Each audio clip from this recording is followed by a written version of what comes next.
It seems that this man has no idea how to protect himself during a lightning storm. Well, let me teach him, and you, how. Rule number 1. Go indoors. Find a vehicle or a building with a hard-topped roof and close all the windows.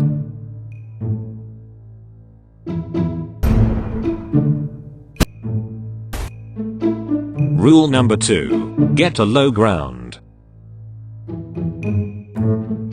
If you can't find shelter, the next best thing is low ground. Always avoid hilltops and open areas. Lightning likes to strike high ground.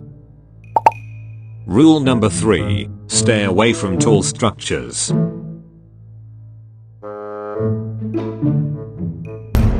Like hills, tall structures are very dangerous during a lightning storm, especially if the structure is metal, because metal conducts electricity. Rule number 4. Avoid water.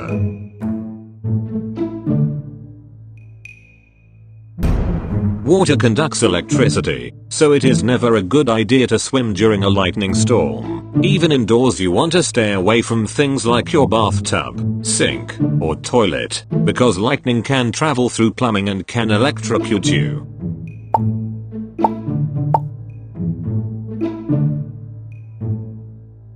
Rule number 5. Avoid electronic equipment. During a lightning storm, you want to stay away from any electronics wired to your house or car. Now you all know how to be safe during a lightning storm, and hopefully this man here has learned something helpful as well.